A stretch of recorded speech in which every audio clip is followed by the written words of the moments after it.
s'accomplir. Elle s'accomplira malgré les tempêtes, malgré les luttes, malgré les combats, malgré les difficultés. Nous déclarons cette parole d'en haut ce matin, la vision, elle s'accomplira. Et je crois de tout mon cœur ce matin que Dieu a une vision pour chacun d'entre nous. Si tu es né de nouveau ce matin, né d'en haut par le Saint-Esprit, Dieu a une vision pour toi. Il a une vision pour tous les hommes qui viennent à Christ. Il a une vision, écoutez bien, pour toutes les églises locales qu'il a créées. Dieu a une vision, nous allons quelque part. Les gens pensent qu'on se rassemble pour se rassembler, parce que c'est bien, on fait de la musique, il y a du bruit. Non, quand je viens dans ce lieu, je viens avec une vision. Je sais pourquoi je viens dans la maison de Dieu. J'ai une vision.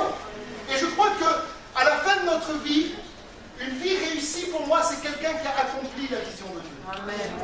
Si tu passes dans l'éternité sans accomplir, en vrai, le moins de l'eau.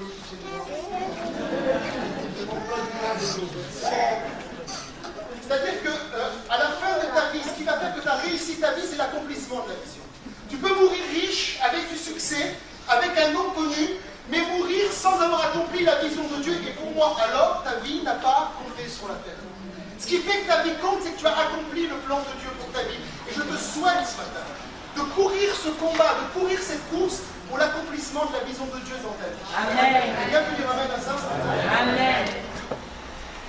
Mon premier point, c'est comprendre la vision. J'ai remarqué que Dieu ne travaille pas avec n'importe qui. Il aime tous ses enfants, mais il travaille avec des gens qui ont une vision. Et tous ceux que Dieu a utilisés dans la vie, dans la Bible, dans l'histoire de l'Église, étaient des hommes et des femmes de vision. Et même sur le plan naturel, tous ceux qui ont accompli quelque chose sur la terre avaient une vision claire de ce pourquoi ils étaient nés. On voit que Abraham, dans Genèse 12, versets 1 à 3, Abraham, l'Éternel va lui dire, va-t'en de ton pays, de ta patrie, de la maison de ton père, dans le pays que je te montrerai. Je ferai de toi une grande nation, et je te bénirai, je rendrai ton nom grand, et tu seras une source de bénédiction. Je bénirai ceux qui te béniront, je maudirai ceux qui te maudiront, et toutes les familles de la terre seront bénies en toi. Lorsque Dieu l'appelle, alors qu'il est à Ur en Galilée, Dieu l'appelle, il va à Charan et Dieu lui parle, Dieu lui dit, Abraham, j'ai une vision pour toi. Ce pays, je te le donne à toi et à toute ta descendance. Je rendrai ton nom grand, et toutes les familles de la terre seront bénies en toi. Ça veut dire qu'à partir de là, il a reçu une vision, et toute sa vie, il va combattre pour l'accomplissement de cette vision.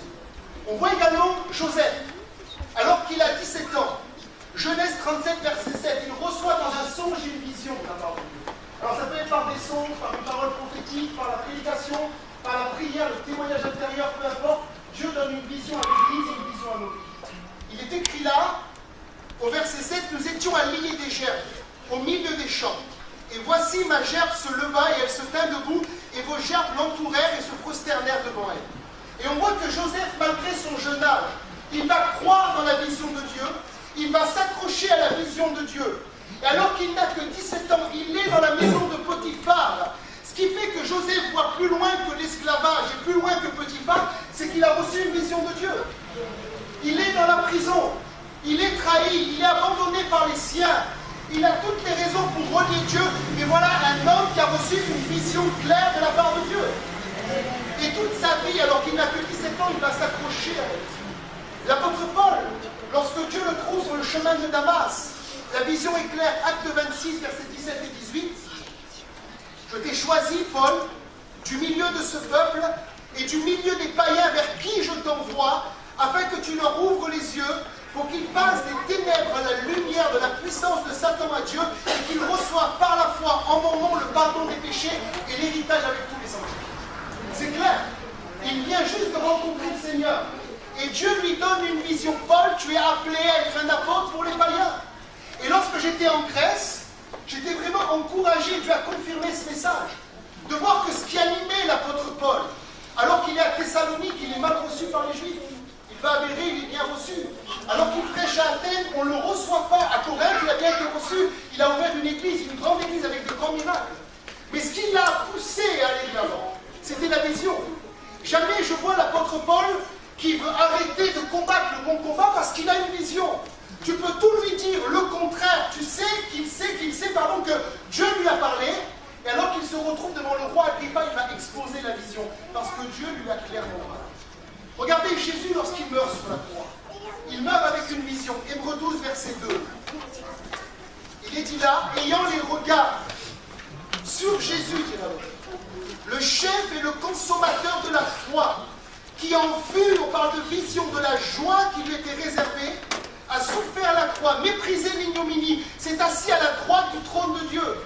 Là, je parle d'un sauveur puissant qui avait une vision. Il meurt avec une vision à la croix.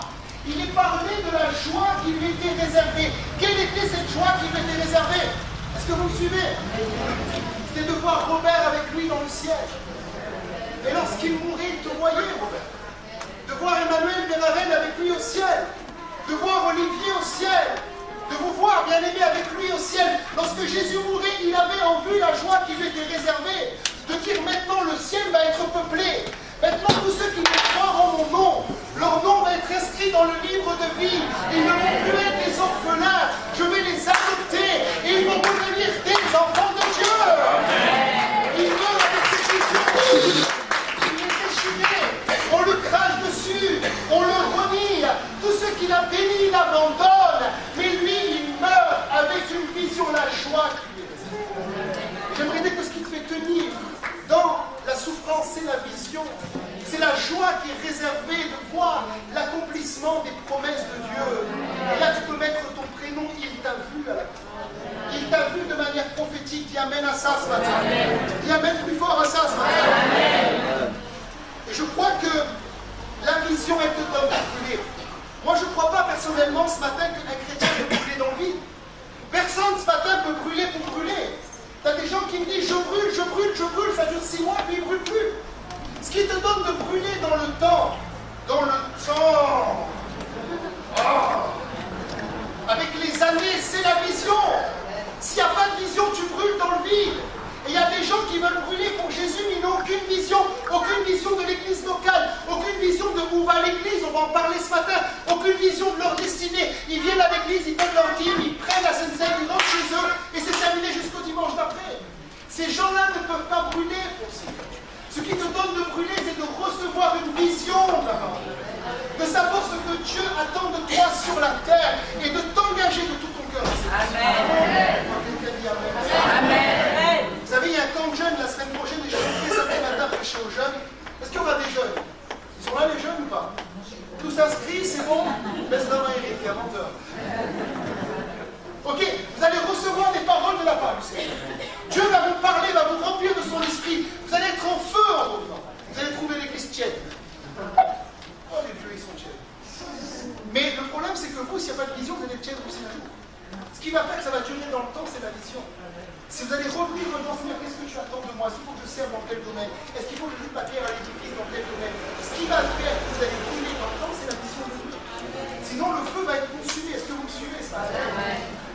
Alors, je crois également que pour que la vision se mette en action, en route, il faut agir. Et je crois que j'ai fait ce bilan-là, plus la vision est compliquée, plus la vision est difficile quand Dieu te parle, plus elle vient véritablement de Dieu et plus Dieu va l'accomplir. Dieu n'accomplit pas des choses faciles. Dieu n'accomplit jamais des choses simples. Dieu ne fait jamais les choses comme ça à la légère. Plus c'est compliqué, plus c'est difficile, plus ça vient de Dieu. Plus le projet il est énorme, plus tu sais que Dieu est au rendez-vous. Et vous savez quoi? C'est que la bonne nouvelle, c'est que ce n'est pas nous qui accomplissons la vision, mais c'est Dieu qui l'accomplit au travers de nous. Amen. Certains n'ont pas compris ça. J'ai dit que ce n'est pas toi qui par tes propres forces. C'est compliqué, Seigneur, de te suivre. Qui accomplit la vision, mais c'est Dieu qui l'accomplit au travers de toi. C'est Dieu qui fonctionne, tu suis les pas de Jésus, tu vas là où Jésus va, tu fais ce que Jésus te dit de faire et tu accomplis la vision de Dieu. Amen. Et même si elle est grande, même si elle paraît impossible, elle vient de Dieu. Quelqu'un dit Amen. Amen. Lorsque Dieu a parlé à des hommes, on prend la Bible et on prend d'autres exemples. Tu vas ouvrir un orphelinat dans tel pays, tu vas démarrer une église, là, j'ai jamais eu une église, tu vas faire des choses comme ça. Vous savez, si c'est rationnellement possible, c'est pas Dieu. Si c'est impossible, c'est Dieu. Et c'est par la foi qu'on réalise la vision. Et on ne la réalise pas tout seul, mais quelqu'un dit Amen. Écoutez, j'ai pas de micro, je parle plus fort que vous. Donnez-moi un bon Amen. Alléluia. Quelqu'un a dit que les deux plus grandes erreurs qu'un homme puisse commettre, écoutez bien tous, c'est de ne jamais rien commencer et de jamais finir ce qui a été commencé. C'est les plus grandes erreurs. Si tu aimes le Seigneur et que tu ne commences jamais rien, tu es dans l'erreur. Et tu finis jamais ce qui est commencé, tu es aussi dans l'erreur. Donc il faut se mettre en action. Et je crois que ce point est important. Pour découvrir la vision de Dieu, la vision est toujours précédée du fardeau. Ça veut dire que Dieu va mettre sur toi le fardeau, ça va brûler, ça va être là, ça va être en toi. Le fardeau va être éprouvé dans le temps. Et dans le temps, parce que le fardeau de Dieu va demeurer, tu sais que c'est la vision qu'il t'a donnée. Et on voit qu'un homme de Dieu qui s'appelle Néhémie avait reçu une vision. Et pour lui, la vision, c'était reconstruire les murailles de Jérusalem. Il avait cette vision dans son cœur. Il voulait que les murailles soient reconstruites. Alors que tous les jeunes de son âge, peut-être jouer après le travail au foot, c'est rien, au basket, au baseball, lui il priait. Parce qu'il avait une vision. Il ne pouvait pas vivre sans cette vision. Il voulait voir Jérusalem reconstruire. Et on voit que dans Néhémie 2, verset 2, lisez bien ce texte. Néhémie 2, 2. On sait qu'il est échanson du roi, donc il sert le vin au roi. Et le roi va lui dire, pourquoi as-tu mauvais visage? Tu n'es pourtant pas malade. Ce ne peut pas être qu'un chagrin de cœur. Je fus saisi d'une grande crainte. Moi j'aimerais te dire qu'il n'est pas amoureux, mais il est amoureux de la vision que Dieu lui a dit. Il est amoureux de ce que Dieu lui a dit. Et sa vision, c'est que Jérusalem soit reconstruite. Alors, juste une parenthèse que j'ai vécu des moments très difficiles dans la vie chrétienne, il y a la vision. La vision n'étant pas non plus t'écraser. Moi j'ai vécu un truc cette année très particulier avec Dieu. Dieu a mis sur moi le fardeau des perdus.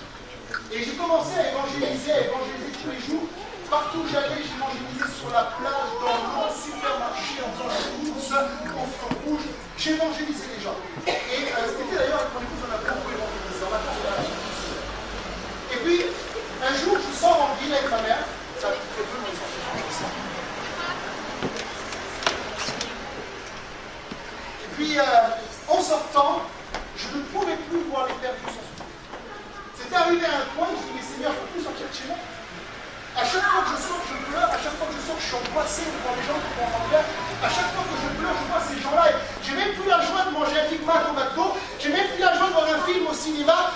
Je vois les gens qui vont en enfer et Seigneur, ça brûle. Je rentre chez moi, je m'enfermais. Seigneur, viens les sauver, viens les sauver, viens les sauver, viens les sauver.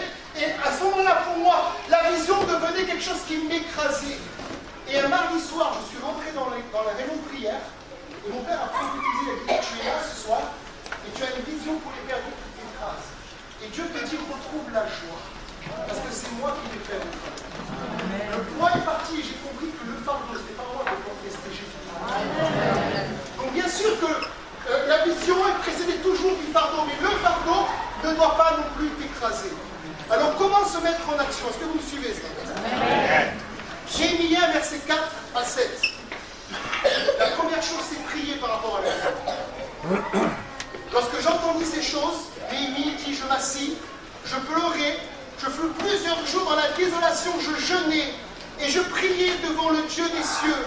Et je dis, ô Éternel, Dieu des cieux, Dieu grand et redoutable, toi qui gardes ton alliance et qui fais miséricorde à ceux qui t'aiment et qui observent tes commandements, que ton oreille soit attentive et que tes yeux soient ouverts. Écoute la prière que ton serviteur t'adresse en ce moment, jour et nuit, pour tes serviteurs, les enfants d'Israël, en confessant les péchés des enfants d'Israël, nos péchés, contre toi, car moi et la maison de mon père, nous avons péché, nous t'avons offensé, nous n'avons point observé les commandements, les lois et les ordonnances que tu as prescrits à Moïse, ton serviteur. La première chose avec la vision, quand tu la reçois de Dieu, c'est que tu viens la présenter.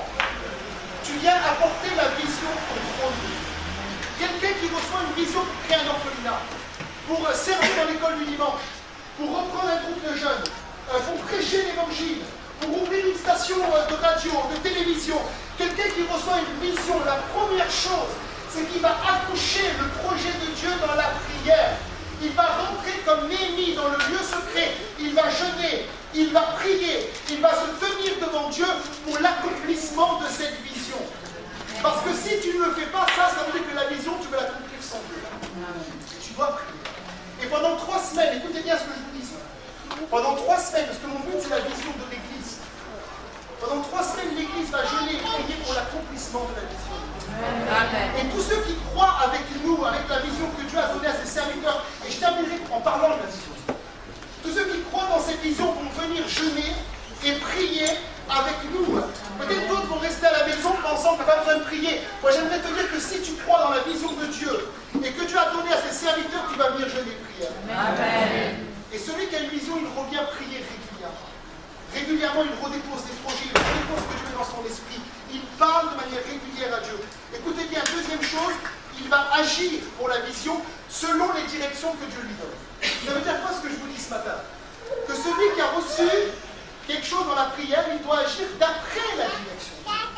Beaucoup de gens me disent, mais j'ai une vision, je fonce. Mais ce n'est pas biblique. Tu dois rentrer dans les œuvres préparées d'avance, ce n'est pas tes propres œuvres. Et voilà pourquoi beaucoup de chrétiens ne fonctionnent pas dans leur vie chrétienne, il y a des échecs. C'est de la faute du pasteur, de l'église, de leur mari, de leur épouse. Et ils ne se remettent pas en question parce que bien souvent, ils ne fonctionnent pas dans les projets que Dieu a préparés d'avance. Et bien souvent, on m'a reproché et on t'a reproché d'être des mous et des lents. On m'a dit, ils sont mous les catholiques. Ils font aucun projet. Écoutez bien, je préfère faire aucun projet. Et en faire un. Parce que je suis convaincu que Dieu me demande d'en faire 100 ou d'en faire 100. Ça veut dire que je prie jusqu'à ce que je reçoive clairement la volonté de Dieu. Tant que je n'ai pas reçu, je prie. Ça peut durer 6 mois, ça peut durer 1 an, ça peut durer 10 ans. Mais je ne fais rien sans être convaincu que Dieu me demande. Est-ce que vous me suivez ce matin? Je n'engage pas les gens, ni l'église, ni ma famille, ni ma santé, ni ma vie, ni mon moral, ni ma vie spirituelle dans quelque chose que Dieu ne me demande pas de faire. Je fais ce qu'il me demande de faire. Une fois que c'est clair, une fois qu'il m'a dit comment agir, comme pour Néhémie, alors je me mets en action. Néhémie 2,5, il va dire au roi, si le roi trouve bon, et si ton serviteur lui est agréable, envoie-moi en Juda, vers la ville des sépulcres de mes pères, parce qu'elle est rasée à ce moment-là, pour que je la rebâtisse. Néhémie 2, verset 7. Puis je dis au roi, si le roi trouve bon, qu'on me donne des lettres pour les gouverneurs de l'autre côté du fleuve, afin qu'ils me laissent passer et entrer en Juda. Le texte n'est pas clair, il ne dit pas si Dieu lui a parlé, mais pour moi c'est sûr que Dieu.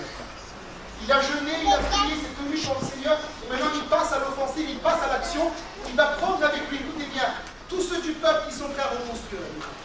Et j'aimerais dire une chose importante ce matin, c'est que la vision de Dieu, elle ne se réalise pas jamais tout seul. Elle se réalise avec des hommes et des femmes qui se lèvent dans le même esprit que toi pour réaliser la vision. Amen. Et personnellement, tous ceux qui marchent dans la vision doivent avoir le même esprit que toi. Amen. Si tu sers avec des gens qui n'ont pas le même esprit que toi, la vision ne pourra jamais s'accomplir.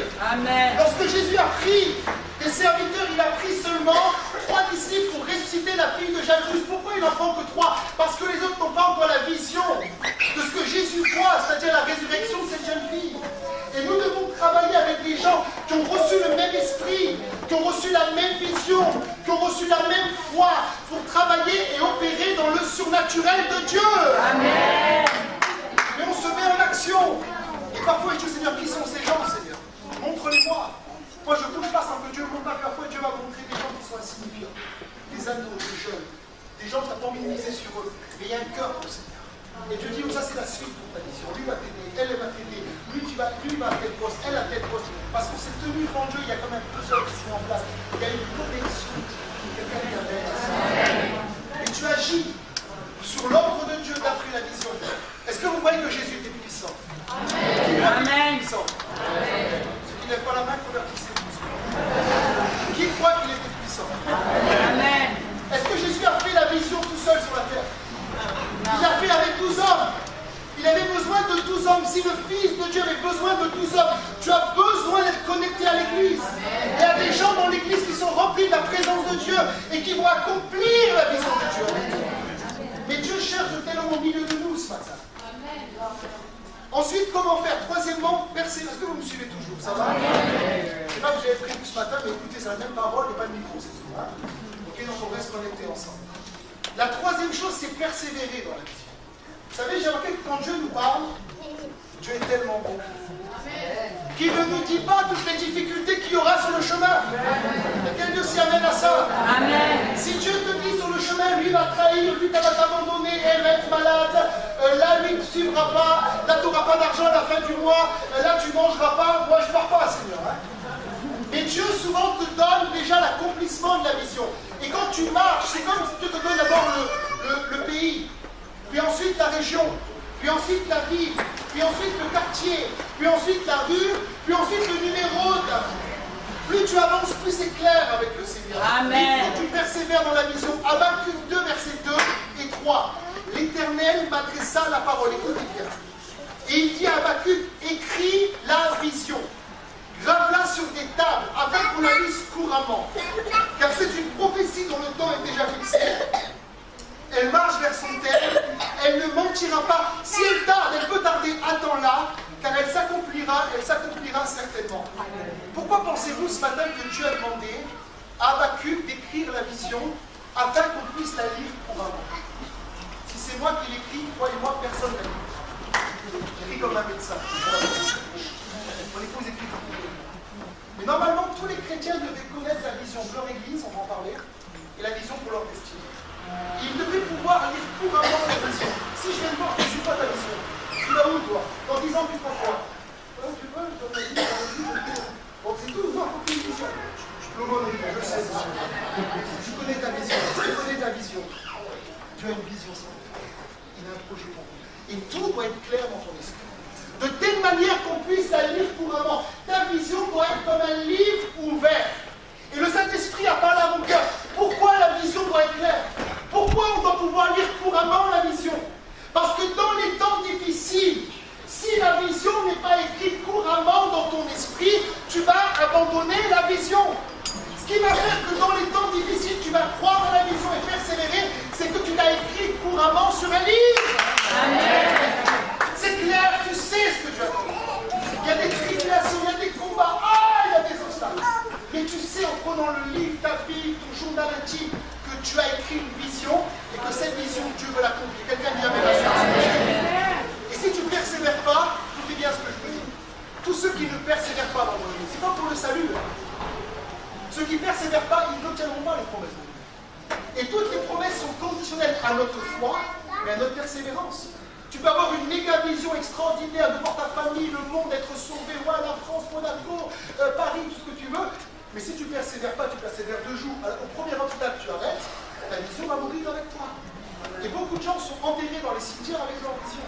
Quelqu'un a dit que l'endroit le plus riche au monde, c'est le cimetière. Beaucoup d'hommes avec leur vision. Cette vision, tu dois l'écrire, tu dois persévérer jusqu'à l'accomplissement. Hébreux 6, verset 12.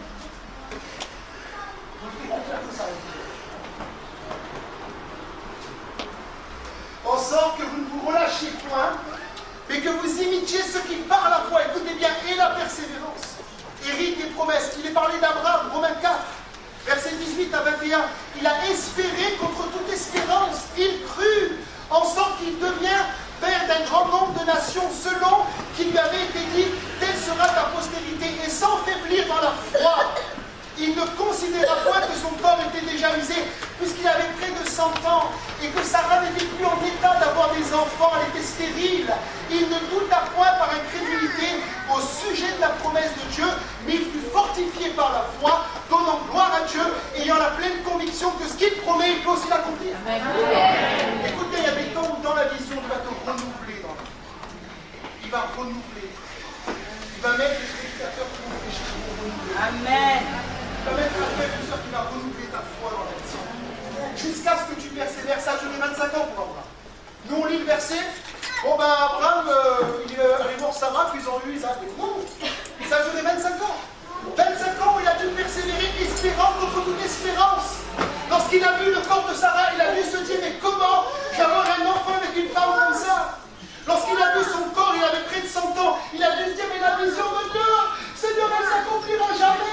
Seigneur, tu es un menteur. Mais Dieu l'a renouvelé dans la foi, jusqu'à ce qu'il voit l'accomplissement des promesses. Un jour, un bébé est né.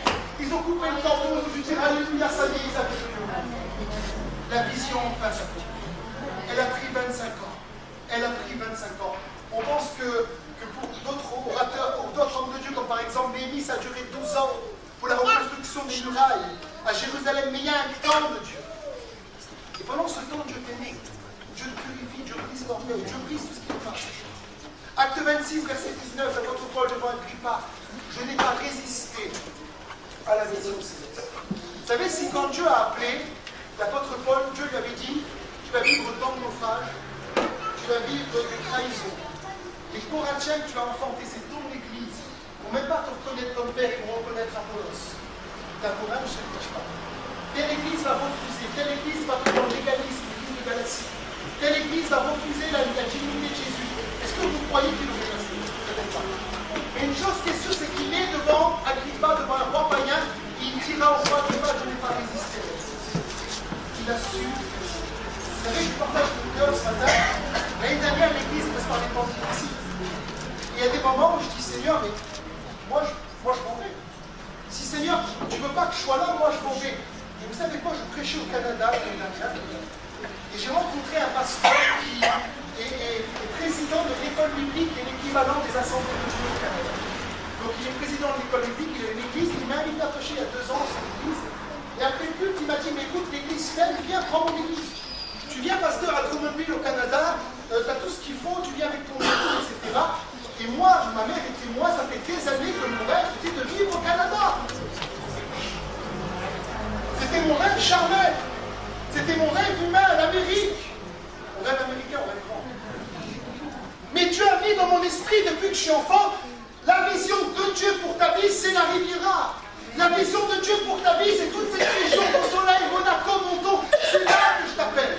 Et alors qu'on est en train de déjeuner ensemble, il y a un an de ça, il me refait la proposition, il me dit, tu sais, si tu veux venir pasteur au Canada, les assemblées de Dieu de là-bas t'ouvrent les portes, viens prendre une église, viens avec ton épouse, déménage, l'église aimerait que tu sois leur pasteur. Oui, il y avait une lutte, une souffrance en moi, qu'est-ce que je dois faire, Seigneur? C'est tellement compliqué, la vision n'aboutit pas, les gens ne croient pas en nous, etc. Qu'est-ce que je dois faire? Et Dieu m'a dit, je t'ai placé là. Si tu ouvres de là, je ne te bénirai pas. Et dans la souffrance, je vais persévérer dans la vision, et c'est pour ça que je suis en problème avec vous. Et croyez-moi, je ne partirai pas, je vais avec ça. Parce que tu dois persévérer, vous savez, nous les pasteurs, on montre pas nos souffrances, on a des souffrances. Il y a des moments où, tu vois, tu as juste envie d'aller faire sport. Tu as juste envie d'aller jouer au foot, d'être tranquille. Mais quand Dieu a parlé, tu ne peux pas fuir. Tu sais que tu t'appelles.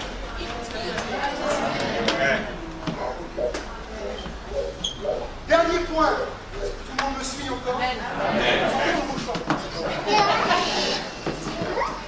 Il est important de connaître la vision de Dieu pour nos vies. Et également de connaître la vision de Dieu pour ton église locale. Je ne crois pas que quelqu'un qui rentre dans une église pour être membre et qui ne connaît pas la vision de cette église est quelqu'un qui restera dans cette église. Ça veut dire que lorsque tu vas dans une église, que tu veux adhérer à une vie d'église, tu dois connaître premièrement la vision. Des gens veulent parfois venir chez nous à cause de la belle chorale qu'on a, à cause des prédicateurs qui prient, à cause des dons spirituels ou à cause de ce qu'on vit dans la guérison divine, etc. Mais selon je dis, ça ne suffit pas. Si tu adhères à une église locale, la première des choses que tu dois faire, c'est demander au pasteur, c'est quoi la vision de cette église? Où va cette église? Où vont les bergers?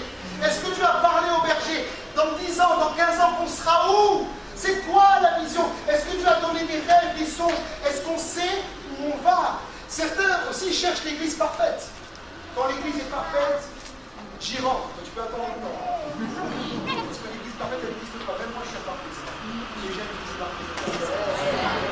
D'autres vont d'église en église, et puis ils changent de vision tous les mois. Et puis ils disent, Dieu m'a dit ça, Dieu m'a dit ça. Bon, Dieu n'est pas un nouveau, pardon, c'est genre non. Dieu donne une vision, cette vision, elle s'accomplit si tu persévères dans la vision. Donc, quelle est la vision de l'église là? Est-ce que vous la connaissez ou non? Habakkuk, pardon, chapitre 2, verset 2, on l'a lu ensemble afin qu'on la lise couramment. Donc normalement la vision doit être claire pour tout le monde. Si tu es membre ici, la vision doit être claire. Et la vision c'est celle-ci, je te la donne en 2 points. La première chose c'est de voir des âmes, être sauvé et touché par Jésus-Christ et être transformé dans toute cette région de la Riviera. Et si Dieu le permet, j'ai dit au-delà. Ça, c'est la première vision.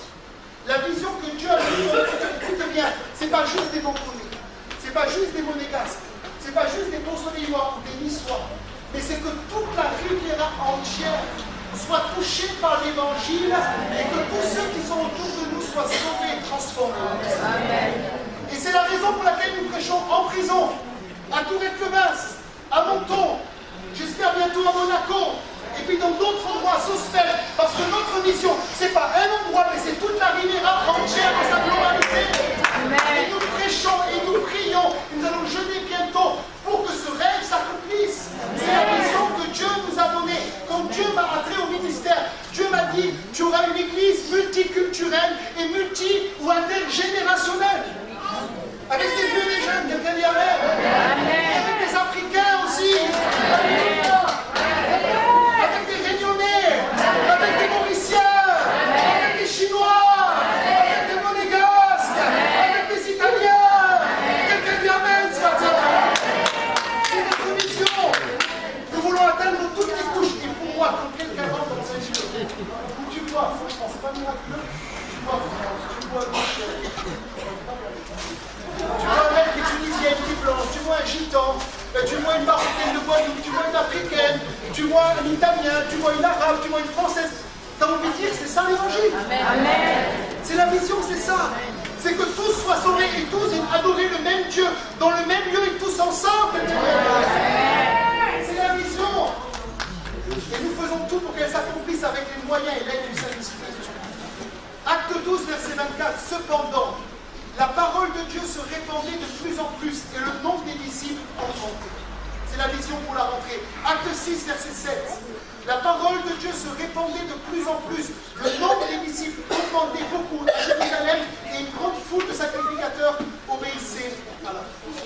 Et nous prions que le jeûne de prière soit un jeûne de prière où nous crions à Dieu pour que toutes ces choses soient. La deuxième vision de l'église de la Riviera, je vais peut-être choquer les gens, mais moi je dis ce que Dieu m'a dit, il est d'accord avec moi, je vais faire avec moi. C'est une église vivante, une église dynamique, qui croit dans les dons du Saint-Esprit, qui prêche le plein évangile et qui laisse Dieu se manifester parce que Dieu reste. Amen. Ça veut dire que si tu es adhérent à cette église et tu trouves qu'il y a trop de bruit, que c'est trop vivant, pose-toi la question, est-ce que Dieu me veut ici? Parce que nous, on ne changera pas la vision que Dieu a mise dans notre cœur, c'est une vision d'une église vivante. C'est notre ADN. Et je ne suis pas contre les églises qui sont plus calmes, plus traditionnelles. Il en faut pour des gens traditionnels. Mais notre vision d'église, ce n'est pas une église qui fait n'importe quoi, mais c'est une église vivante. Moi, je ne me vois jamais arriver dans mon église où on chante un peu assis avec... Vous voyez? Mais c'est une église où, bien sûr, on n'est pas charnel, excité, mais on croit dans le nom du Saint-Esprit. On est vivant. Amen. On est vivant, on est une église dynamique. Bon, certains disent pas Amen, c'est pour eux. Acte 9, 31. L'église était en paix dans toute la Judée, la Galilée, la Samarie, s'édifiant, marchant dans la crainte du Seigneur, et elle s'accroissait par l'assistance de l'Esprit. Nous sommes une église qui croyons au nom du Saint-Esprit et qui laissons Dieu se manifester autour de nous. Tant que je suis pasteur ici, ça sera la vision de l'église. C'est cette vision-là que Dieu a donné, une église vivante. Et beaucoup de gens font des kilomètres. Qui vient le plus loin de Nice? Tu viens de où? Tu viens de où? La Cannes-la-Boca. J'ai vu, elle est où la sœur? Tu viens d'Australie, je comprends. Elle est où ma sœur? Tu viens de où? Cannes-sur-Mer. D'autres viennent d'Antibes. Pourquoi les gens viennent de si loin? Dans votre avis? Parce qu'il semble que dans ce lieu, il y a une église où on prêche le plein évangile et c'est vivant. Amen. C'est là,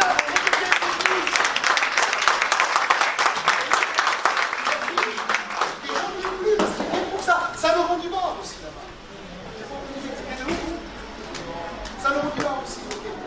Ça leur rend du ventre. Les gens viennent parce que l'église est vivante. D'ailleurs, je termine, je vais bientôt finir, c'est ma conclusion.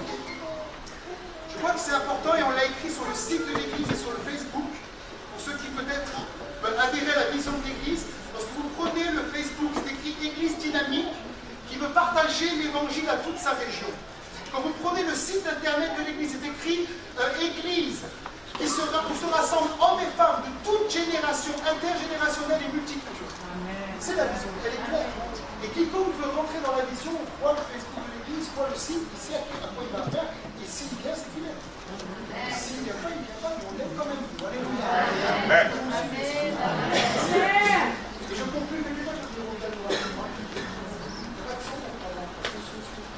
À la Pentecôte, qu'est-ce qui est descendu sur les terres? Alléluia. En cette rentrée, écoutez bien, si vous voulez, on termine. Dieu veut que tu entres dans la vision. Si tu es membre de cette église, Dieu veut que tu embrasses. Peut-être tu as reçu juste une partie du puzzle. Tu as un cœur Menton, tu as un cœur Monaco, tu as un cœur de Soleil. Et ta partie, réunie avec celle de l'autre, est la vision globale. Et Dieu veut que tu rentres dans cette vision. Dieu veut que tu rentres dans la moisson. Il y a peu d'ouvriers, la moisson est grande. Moi tout seul, je ne pourrais pas les atteindre. J'ai essayé, j'ai fait un burn-out. Tout seul, travailler, crier, prêcher, faire sans visite, ça n'a pas fonctionné. Tu as besoin d'hommes et de femmes qui se lèvent dans la vision, remplis du Saint-Esprit, sous l'onction des ministères que Dieu a établis dans l'Église, et qui prêchent le plein évangile, accompagnés de signes, de miracles et de prodiges, parce que Jésus n'a pas changé.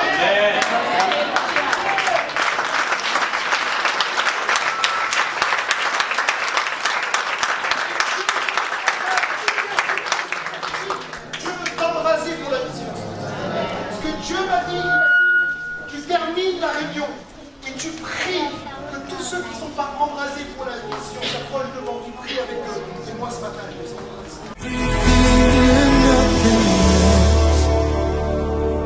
My best, my heart, you deserve my